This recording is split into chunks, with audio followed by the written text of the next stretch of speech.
Hello बच्चों, कैसे हो आप लोग? अच्छे होंगे बेटा।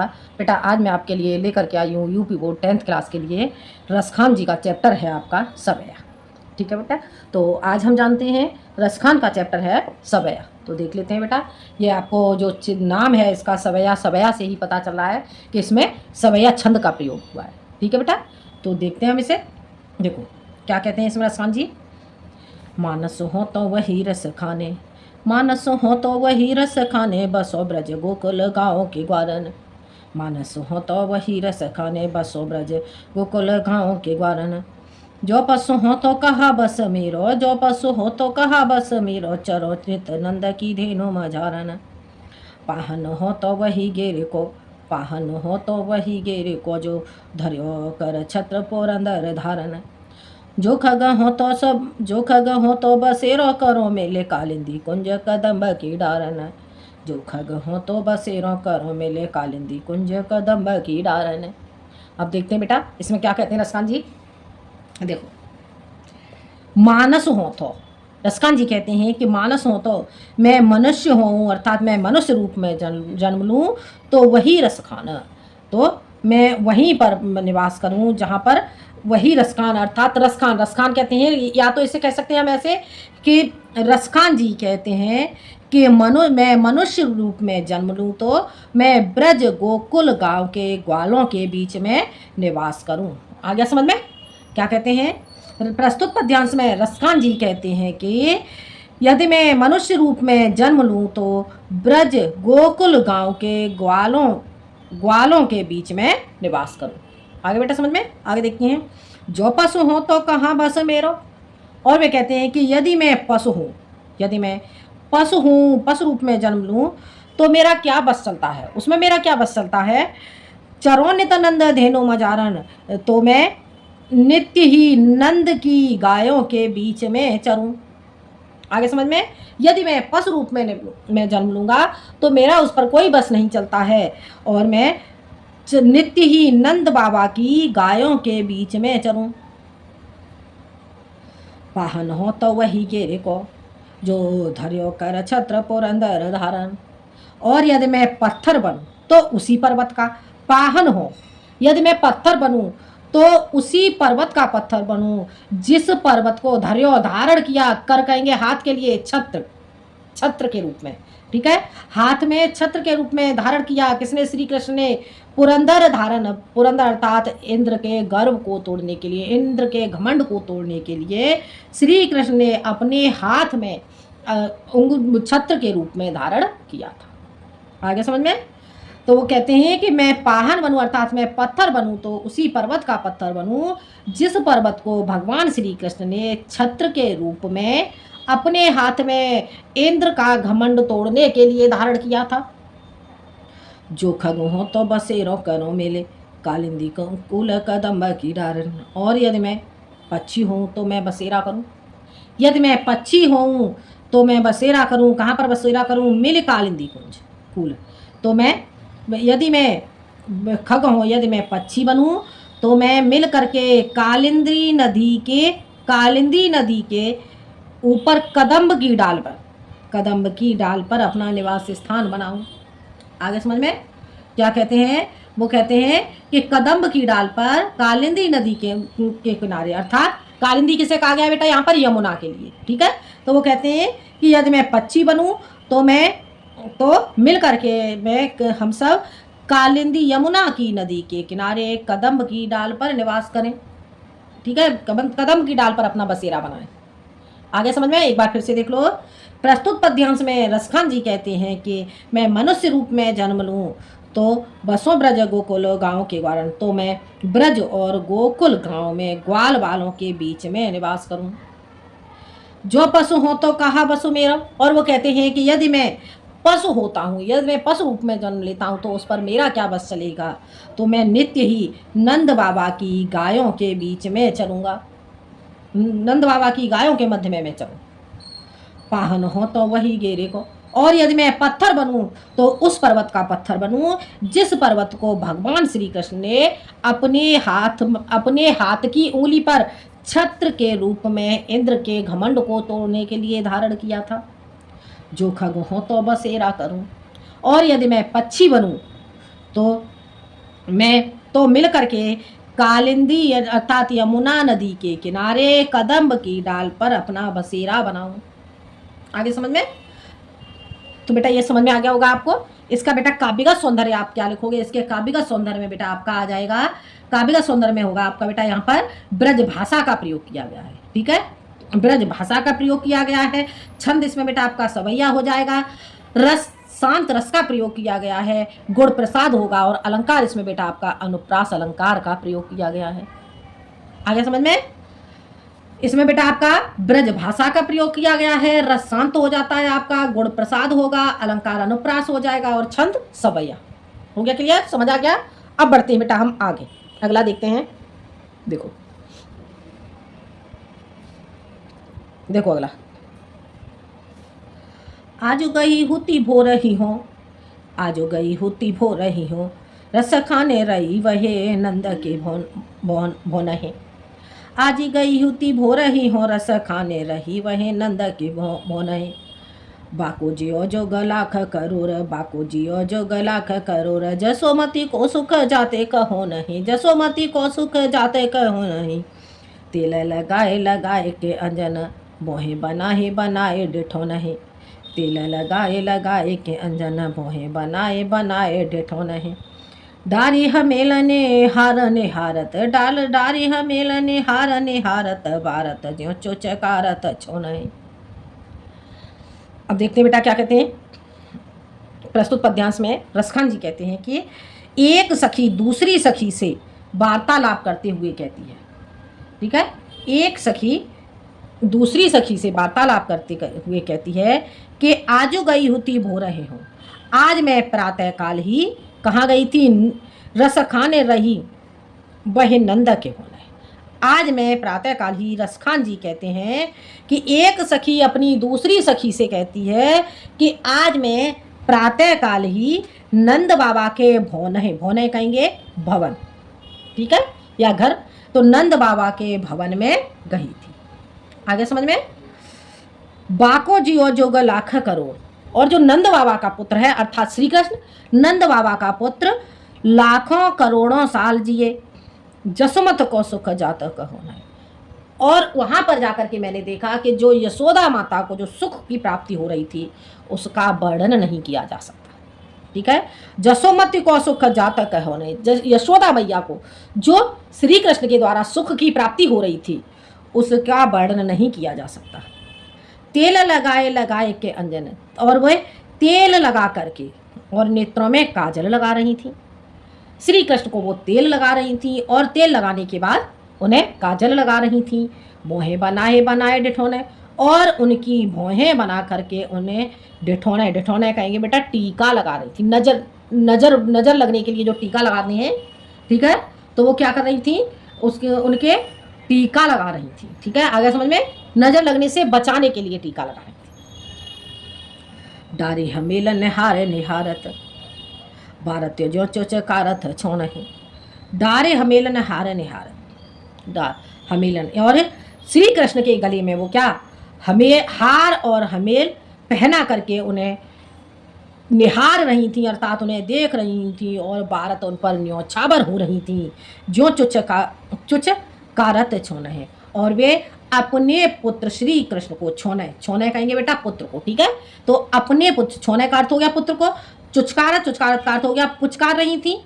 ठीक है, तो अपने श्री कृष्ण को, अपने पुत्र श्री कृष्ण को पुचकार करके उस पर न्योछावर हो रही थी, अत्यधिक प्रसन्न हो रही थी। आगे समझ में? एक बार फिर से देख लो इसका अर्थ। एक सखी दूसरी सखी से कहती है कि हे सखी, आज गई हुती भो रहे, आज मैं प्रातः काल ही नंद बाबा के भवन में गई थी। रस खान जी कहते हैं, या रस की खान, रसों की खान कौन होगा? श्री कृष्ण। ठीक है, तो रस खान, तो एक सखी दूसरी सखी से कहती है, रसखान जी कहते हैं कि एक सखी दूसरी सखी से कहती है कि आज मैं प्रातः काल ही नंद बाबा के भवन में गई थी, और बाको जी जो लाखों करोड़, और जो नंद बाबा का पुत्र श्री कृष्ण है वह लाखों करोड़ों साल तक जिए, जसोमत को सुख जातक हो नहीं, और यशोदा मैया को श्री कृष्ण के द्वारा जो सुख की प्राप्ति हो रही थी उसका वर्णन नहीं किया जा सकता है। जो जशोदा मैया हैं वो अपने पुत्र श्री कृष्ण को तेल लगा रही थी और उनके नेत्रों में काजल लगा रही थी और उनकी भौहें बना करके उन्हें टीका लगा रही थी, नजर से बचाने के लिए उन्हें टीका लगा रही थी। डारे हमेल निहार निहारते, और श्री कृष्ण के गले में हार हमेल पहना करके उन्हें देख रही थी और उन्हें छोने, और वे अपने पुत्र, छोने का अर्थ हो गया पुत्र को, ठीक है, तो अपने पुत्र को पुचकार करके वे ऐसे प्रतीत हो रहा था जैसे कि मानो वो उस पर न्योछावर हो रहे हैं। आ गया समझ में? तो बेटा ये आपको समझ में आ गया होगा, ठीक है बेटा। इसका काव्य का सौंदर्य क्या हो जाएगा, इसका काव्य का सौंदर्य देख लो बेटा। इसमें बेटा आपका ब्रज भाषा का प्रयोग किया गया है और इसमें वात्सल्य रस का प्रयोग किया गया है, ठीक है। ब्रज भाषा का प्रयोग किया गया है, संध छवैया, वात्सल्य रस, गुण प्रसाद, और इसमें आपका बेटा यमक और अनुप्रास अलंकार का प्रयोग किया गया है। आगे समझ में? आगे बढ़ते हैं बेटा, देखो अगला देखते हैं।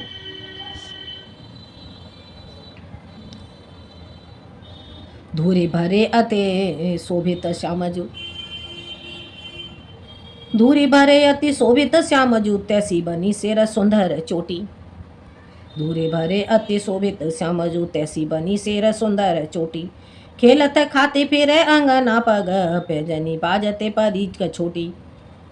बाछवे कोरस खान बेलोकत, भारत काम कला ने दे कोटी। कागज के भाग बड़े सजनी, हरे हाथ सुले गयो माखन रोटी, हरे हाथ सुले गयो माखन रोटी। अब देखते हैं बेटा, प्रस्तुत पद्यांश में रसखान जी कहते हैं कि धूरे भरे अति शोभित श्यामजू, श्यामजू, श्यामजू अर्थात श्री कृष्ण, श्री कृष्ण धूल से सने हुए अत्यधिक सुशोभित हो रहे हैं, तैसी बनी सिर पर चोटी, और वैसी ही उनके सिर पर सुंदर चोटी बनी हुई है। खेलत खात फेरे अंगना, वे खेलते खाते हुए नंद बाबा के आंगन में घूम रहे हैं। पंग पैंजनी बाजत, और उनके पैरों में पैंजनी बाज रही है, पीली कछूटी, और उन्होंने पीली लंगोटी धारण कर रखी है। या छवि को रस खाने बिलोकती, और रसखान जी कहते हैं कि इस छवि को देख करके भारत काम कला ने दे कोटी, भारत यानी कि न्योछावत हो रही है काम कला, कामदेव की करोड़ों कलाएं उन पर न्योछावर हो रही है। काग के भाग बड़े सजनी, और रसखान जी कह रहे हैं कि उस कौवे के, हे सखी, उस कौवे के बड़े ही भाग्य हैं जो हर हाथ अर्थात ईश्वर श्री कृष्ण के हाथ से माखन रोटी ले गया है। आगे समझ में? एक बार फिर से देख लो। प्रस्तुत पद्यांश में रसखान जी कहते हैं कि श्यामजू धूरी भरे अति शोभित श्यामजू, श्यामजू अर्थात श्री कृष्ण धूल से सने हुए अत्यधिक सुशोभित हो रहे हैं, और वैसी ही उनके सिर पर सुंदर चोटी बनी हुई है। खेलते खाते वे नंद बाबा के आंगन में घूम रहे हैं, उनके पैरों में पैंजनी अर्थात पायल बाज रही है, और उन्होंने पीली लंगोटी धारण कर रखी है। बाछव को रस खाना बेलोकते, रसखान जी कहते हैं उस छवि को देख करके कामदेव की करोड़ों कलाएं उन पर न्योछावर हो रही हैं, और हे सखी, उस कौवे के बड़े ही भाग हैं जो श्री कृष्ण के हाथ से माखन रोटी ले गया है। आगे बेटा समझ में? तो ये अर्थ बेटा आपको समझ में आ गया होगा। इसमें बेटा आपका काव्यगत सौंदर्य क्या हो जाएगा, इसका काव्यगत सौंदर्य देख लेते हैं बेटा। इसमें आपका ब्रज भाषा का प्रयोग किया गया है और इसमें श्रृंगार रस का प्रयोग किया गया है, ठीक है बेटा। इसमें ब्रज भाषा का प्रयोग किया गया है, श्रृंगार रस का प्रयोग किया गया है, गुण माधुर्य है, अलंकार इसमें बेटा आपका अनुप्रास अलंकार हो जाता है, संध छवैया हो जाता है, ठीक है। संधि छंद में आपका कौन सा हो जाएगा, सवैया छंद। ये बेटा आपको समझ आ गया होगा। अब बढ़ते हैं बेटा हम आगे, अगला देखते हैं। अगला देखो, जादे नेते वह नंद को छोहरा, जादे नते वह नंद को छोहरा, या बन धेनो चराए गयो है। जादे नेते वह नंद को छोहरा, या बन धेनो चराए गयो है। मोहन तानने गोधन गावत, बेनो बजाए रिझाए गयो है। बादे न सो कछु टोना सो के, बादे न सो कछु टोना सो के, रस खाने है मैं समाए गयो है। काहू न काहू की काने करे, काहू न काहू की काने करे, सिगरो ब्रज बीर बिकाए गयो है, सिगरो ब्रज बीर बिकाए गयो है। अब देखते हैं बेटा, इसका अर्थ समझ लेते हैं।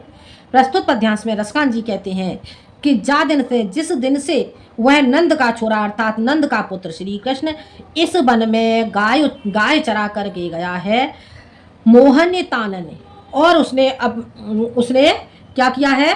प्रस्तुत पद्यांश में रसकांत जी कहते हैं कि जिस दिन से नंद का पुत्र श्री कृष्ण इस वन में गाय चरा करके गया है और गाय चरा करके गया है, मोहन तानन गोधन गावत।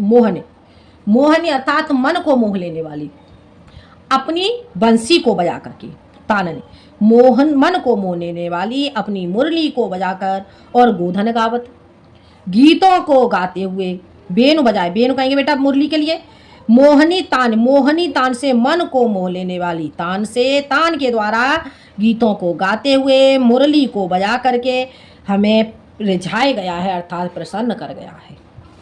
ठीक है, एक बार फिर से देखो इन 2 लाइन का अर्थ बेटा ठीक से समझ में आ जाना चाहिए। एक सखी दूसरी सखी से कहती है कि हे सखी, जिस दिन से नंद का पुत्र श्री कृष्ण इस वन में गाय चरा करके गया है, उस दिन से मोहन तानन, और उसने मन को मोह लेने वाली तान के द्वारा गीतों को गा करके, मुरली बजा करके हमें प्रसन्न कर गया है। वादिनसों का टोना सो है, उस दिन से हमारे ऊपर कुछ टोटका सा हो गया है, रसखान ही है में समाया गया है। रसखान जी कहते हैं कि एक सखी दूसरी किसी सखी से कह रही है कि उसी दिन से जो नंद बाबा का पुत्र श्री कृष्ण है वह हे कहेंगे हृदय के लिए, हमारे हृदय में समा चुका है।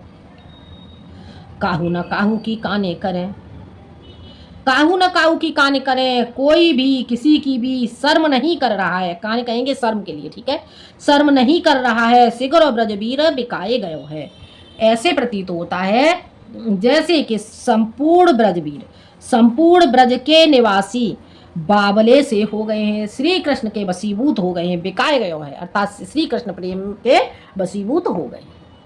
आगे समझ में एक बार फिर से देख लो।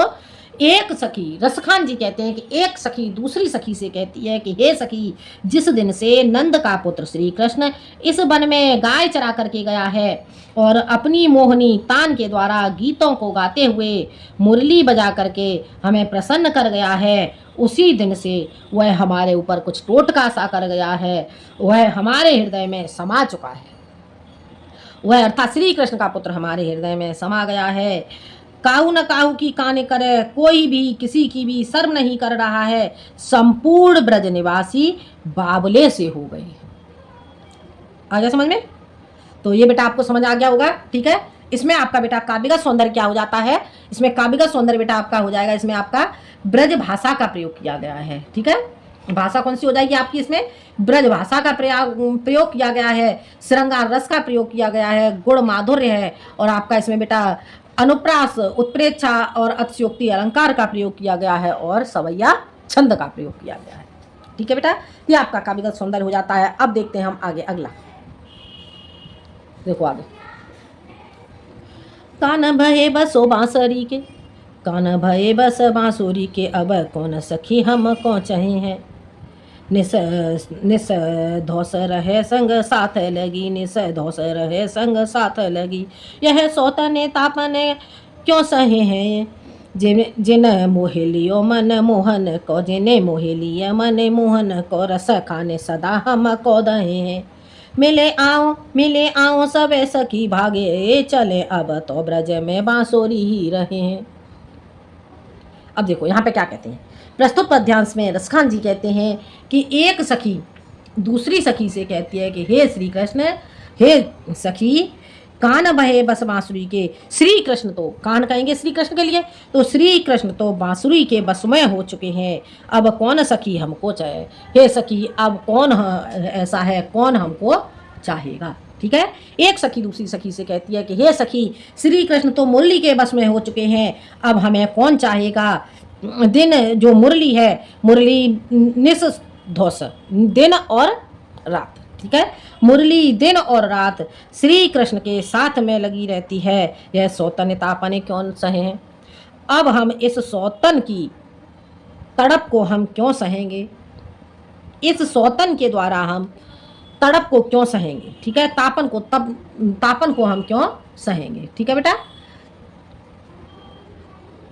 तापन का अर्थ हो जाएगा बेटा तड़प के लिए। ठीक है, तो इस सौतन के द्वारा हम अब तड़प को क्यों सहेंगे, इस गर्मी को हम क्यों सहेंगे, जलना या जलना कह सकते हैं। ठीक है, तो यह सौतन है, इस सौतन मुरली के द्वारा जलना हम क्यों सहेंगे, जिन मोह लियो मोहन को। इस मुरली ने तो हमारे श्री कृष्ण को मोह लिया है। रसकान जी कहते हैं सदा हमको दये, और यह मुरली सदैव ही हमको जलाती रहेगी। दये, दया का अर्थ हो गया जलाना। ठीक है, यह मुरली सदैव ही हमको जलाती रहेगी। मिल आओ सबे सखी, हे सखी आ जाओ, आओ हम सब मिलकर के भाग चलें। अब तो हम सब मिलकर के यहाँ से भाग चलते हैं, क्योंकि अब तो ब्रज में यह बांसुरी ही रहेगी। आगे समझ में, एक बार फिर से देख लो। प्रस्तुत पद्यांश में रसखान जी कहते हैं कि एक सखी दूसरी सखी से कहती है, हे सखी श्री कृष्ण तो अब बांसुरी के वश में हो चुके हैं, अब कौन सखी हमको चाहे। हे सखी अब हमको यहाँ पर कौन चाहेगा, दिन रात रहे संग साथ लगी। और ये मुरली दिन और रात श्री कृष्ण के साथ में लगी रहती है। इस सौतन की तड़प को हम क्यों सहेंगे, इस सौतन की के द्वारा जो हमें पीड़ा प्राप्त होगी, इस पीड़ा को हम क्यों सहन करेंगी। जिन मोह लियो मोहन को, इस मुरली ने तो श्री कृष्ण को मोह लिया है। रसखान जी कहते हैं कि एक सखी दूसरी सखी से कह रही है कि इस मुरली ने तो श्री कृष्ण को मोह लिया है, और अब यह सदैव हमको जलाती रहेगी। मिले आओ सबे सखी, और वो कहती हैं कि हे सखी आओ अब हम सब मिल करके यहाँ से भाग चलें, क्योंकि अब तो ब्रज में यह मुरली ही रहेगी। आगे समझ में बेटा, ये बेटा आपको समझ में आ गया होगा। ठीक है, इसमें आपका बेटा जो काव्यगत सौंदर्य है, इसमें आपका काव्यगत सौंदर्य बेटा कौन सा हो जाएगा, इसमें आपका ब्रज भाषा का प्रयोग किया गया है, श्रृंगार रस का प्रयोग किया गया है, गुण माधुर्य हो जाता है बेटा आपका। और इसमें बेटा आपका जो अलंकार है, अलंकार आपका रूपक और अनुप्रास अलंकार का प्रयोग किया गया है, छंद सवैया का प्रयोग किया गया है। आगे बेटा समझ में, तो ये इसमें आपका बेटा काव्य का सौंदर्य हो जाता है। अब हम बढ़ते हैं आगे, लास्ट वाला ये देख लेते हैं। देखो अब यहाँ पर एक सखी दूसरी सखी से क्या कह रही है कि हे सखी मैं तेरे कहने से क्या करूँगी, मोर पखा सिर ऊपर राखे हों, मोर पखा सिर ऊपर राखे हों, गुंज की माल गरे पहरोंगी। मोर पखा सिर ऊपर राखे हों, गुंज की माल गरे पहरोंगी। ओढ़े पीताम्बर ले लकुटी बन, गोधन ग्वारन संग फेरोंगी। भावती वो हे मेरो रस खाने, भावती वो हे मेरो रस खाने, सो तेरे कहें सब स्वांग करूँगी। या मुरली मुरली धर की अधरान धरी अधरान धरूंगी, या मुरली मुरली धर की अधरान धरी अधरान धरूंगी। अब देखो यहाँ पर एक सखी दूसरी सखी से कहती है कि हे सखी मैं तेरे द्वारा कहने पर मोर पखा सिर ऊपर रखियो, मैं अपने सिर पर मोर के पंख को भी धारण करूंगी। गुंज की माला करे पैरों, और गुंज की माला को भी गले में धारण करूंगी। ठीक है, गुंजाओं की माला को मैं अपने गले में धारण करूंगी। ओढ़ पीताम्बर ले लकड़ी, और मैं पीताम्बर को ओढ़ करके लकड़ी लेकर के वन में गायों और ग्वाल वालों के संग भी घूमूंगी। भावती वो ही मेरो रस खान। अब यहाँ पे क्या कह रही हैं, भावतो यानी कि परंतु मुझे वह रस की खान अर्थात श्री कृष्ण ही मुझे अच्छा लगता है। वो ही मेरो, वो कहते हैं परंतु मुझे रस की खान, रसों की खान जो श्री कृष्ण है वही मुझे अच्छा लगता है। सो तेरे कहे स्वांग करूँगी, हे सखी मैं तेरे कहने पर सभी स्वांग करूँगी, सभी ढोंग करूँगी। या मुरली मुरलीधर की, परंतु मैं श्री कृष्ण की उस मुरलीधर कहेंगे श्री कृष्ण के लिए, श्री कृष्ण की उस मुरली को ओठों पर, अधरान ओठों पर ना तो मैंने धरी है और अधरान धरूंगी, और ना ही उन्हें उसे धारण करूंगी। आगे समझ में, सखी कह रही है कि ना तो मैं उस मुरलीधर श्री कृष्ण की मुरली को ना तो मैंने ओठों पर धारण किया है और ना ही धारण करूंगी। आगे समझ में, एक बार फिर से देख लो। प्रस्तुत पद्यांश में रसखान जी कहते हैं कि एक सखी दूसरी सखी से कहती है कि हे सखी मैं तेरे कहने पर सब स्वांग करूंगी, मोर के पंख को सिर के ऊपर धारण करूंगी, गुंजाओं की माला को पहनूंगी, पीताम्बर ओढ़कर और लकड़ी लेकर के वन में गायों और ग्वाल वालों के साथ में फिरूंगी। परंतु हे सखी मुझे वह रसों की खान श्री कृष्ण ही अच्छा लगता है। सो श्री कृष्ण ही अच्छा लगता है। सो तेरे कहे सब स्वांग, हे सखी मैं तेरे कहने से संपूर्ण स्वांग करूंगी। परंतु या मुरली मुरलीधर की, परंतु मैं उस मुरलीधर श्री कृष्ण की मुरली को ओठों पर ना तो मैंने अधरान धरी, ओठों पर ना तो मैंने उसे धरा है और ना ही ओठों पर उसे धारण करूंगी। आगे समझ में? तो ये बेटा आपका सवैया है। सवैया में बेटा आपका ये, इसमें आपका जो काव्यगत सौंदर्य होगा, इसमें बेटा आपका ब्रज भाषा का प्रयोग किया गया है और इसमें बेटा आपका श्रृंगार रस का प्रयोग किया गया है। ठीक है, ब्रज भाषा का प्रयोग किया गया है, श्रृंगार रस का प्रयोग किया गया है, गुण माधुर्य हो जाता है। अलंकार बेटा इसमें यमक श्लेष और अनुप्रास अलंकार का प्रयोग किया गया है, छंद सवैया हो जाता है। ठीक है बेटा, अब आगे देख लेते हैं बेटा, इसमें आगे एक और है कवित्व। ठीक है बेटा, तो कवित्व भी जान लेते हैं हम साथ ही। कवित्व में देखो क्या कहते हैं, देखते हैं। देखो लास्ट है बेटा, ये देखते हैं क्या कह रहे हैं यहाँ पर रसकांत जी। कवित्व देखो, गोरज बेराजे भाल लहलही, गोरज बेराजे भाल लहलही बनमाल, आगे आगे गाहे पाछे ग्वाल, गावे मृदो तानरी। गोरज बेराजे भाल लहलही बनमाल, आगे गाहे पाछे ग्वाल, गावे मृदो तानरी। तैसी धुने बांसुरी की मधुर मधुर जैसी, तैसी धुने बांसुरी की मधुर मधुर जैसी, बंकचित बने मंद मंद मुसे कानेरी, बंकचित बने मंद मंद मुसे कानेरी। कदम बिटम्ब के निकट तट निके तट, कदम बिटम्ब कदम बिटप के निकट तट निके तट, अटा चढ़े चाहे पीत पट फहरानेरी। रस बरसावे तप, रस बरसावे तने तपने बुझावे नैन, रस बरसावे तन तपने बुझावे नैन, प्राण ने रिझावे वह आबे रसे खानेरी, प्राण ने रिझावे वह आबे रसे खानेरी। अब देखो यहाँ पे क्या कहते हैं, प्रस्तुत पद्यांश में रसखान जी कहते हैं गोरज बिराजे भाल, श्री कृष्ण के गोरज, गोरज कहते हैं बेटा गाँवों के खुरों की धूल। ठीक है, तो यहाँ पर एक सखी दूसरी सखी से कहती है कि श्री कृष्ण के मस्तक पर गायों के खुरों की धूल सुशोभित हो रही है, विराजमान हो रही है। लहलही बनमाल, और गले में बनमाल। ठीक है, गले में क्या है, माला सुशोभित, लहलही कहेंगे शोभायमान होना। ठीक है, तो लहलही क्या, बनमाल, बनों की माला, बन की माला सुशोभित हो रही है। आगे समझ में क्या कह रहे हैं, गायों के खुरों की, श्री कृष्ण के मस्तक पर गायों के खुरों की धूल सुशोभित हो रही है और उनके गले में बनमाल अर्थात फूलों की माला सुशोभित हो रही है। आगे समझ में, श्री कृष्ण के मस्तक पर गायों के खुर की धूल सुशोभित हो रही है और गले में फूलों की माला सुशोभित हो रही है। आगे गायें पाछे ग्वाल, आगे ग्वाल वाल चल रहे हैं, आगे गायें चल रही हैं और पीछे ग्वाल वाल चल रहे हैं। गावे मृदान, मृदु गीतों को गाते हुए चले जा रहे हैं। आगे गायें और पीछे ग्वाल मृदुल कोमल गीतों को गाते हुए चले जा रहे हैं, मधुर गीतों को गाते हुए चले जा रहे हैं। तैसी धुने बांसुरी की मधुर मधुर जैसी, और वैसी ही मधुर मधुर बांसुरी की ध्वनि उत्पन्न हो रही है। उसी प्रकार से बंक चितवन, श्री कृष्ण की टेढ़ी चितवन और मंद मंद मुस्काना। कदम बिटप के निकट तट निकट, बिटप कदम्ब के वृक्ष के निकट, यमुना के तट के पास। अट्टा चढ़ चाहे, हे सखी चाहे तू अट्टा पर चढ़ करके पीत पट फहराने, उनके पीत पट पीले वस्त्र के फहराने को देख ले, पीले वस्त्र का फहराना देख ले।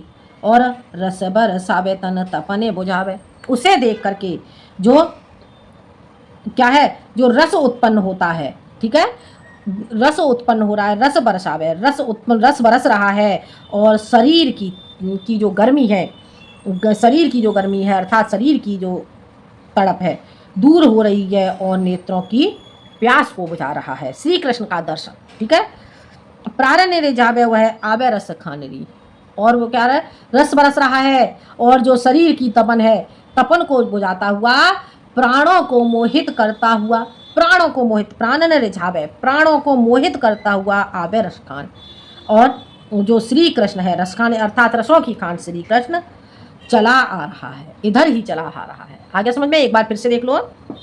एक सखी दूसरी सखी से कह रही है कि श्री कृष्ण के मस्तक पर, भाल कहेंगे मस्तक के लिए, श्री कृष्ण के मस्तक पर गायों के चरणों की धूल सुशोभित हो रही है, गले में फूलों की माला सुशोभित हो रही है। ठीक है, गले में या वक्षस्थल पर फूलों की माला सुशोभित हो रही है, आगे गायें चल रही हैं, पीछे ग्वाल वाल मृदुल तान मृदुल गीतों को गाते हुए चले जा रहे हैं। और वैसे ही बांसुरी की मधुर मधुर ध्वनि हो रही है, जैसे उसी प्रकार से बंक चितवन, श्री कृष्ण की टेढ़ी चितवन, तिरछी निगाह से देखना, या श्री कृष्ण की टेढ़ी चितवन और मंद मंद मुस्कुराना, कदम के वृक्ष के निकट यमुना के तट पर अटारी पर चढ़ करके पीले वस्त्र का फहराना, रस बरसावे, रस को बरसा रहा है और तन तपने शरीर की तपन को दूर कर रहा है, नैन और नेत्रों की तड़प को, नेत्रों की प्यास को बुझा रहा है, प्राणन रिझावे, और वह प्राणों को मोहित कर रहा है, प्राणों को मोहित करता हुआ वह रस की खान श्री कृष्ण इधर ही चला आ रहा है। आगे समझ में, तो बेटा ये आपको समझ में आ गया होगा। इसमें बेटा आपका ब्रज, इसमें आपका जो काव्यगत सौंदर्य हो जाएगा, काव्यगत सौंदर्य में बेटा आपका ब्रज भाषा का प्रयोग किया गया है, श्रृंगार रस का प्रयोग किया गया है, गुण माधुर्य हो जाता है, अलंकार बेटा इसमें आपका पुनरोक्ति प्रकाश, अनुप्रास और श्लेष अलंकार का प्रयोग किया गया है, और इसमें छंद बेटा आपका कवित्व हो जाता है। ठीक है, कवित्व छंद का प्रयोग किया गया है। तो बेटा ये चैप्टर बेटा जो रसखान जी का आपका चैप्टर है, इसका पद्यांश का जो मैंने अर्थ आपको बताया है, ये अर्थ आपको समझ में आ गया होगा, और अगले वीडियो में मैं इसके अभ्यास प्रश्न बेटा आपको समझाऊंगी। तो आज के लिए इतना ही, मिलते हैं हम अगले वीडियो में एक नए टॉपिक के साथ। बेटा वीडियो पसंद आए तो लाइक करें, शेयर करें और सब्सक्राइब करें। धन्यवाद।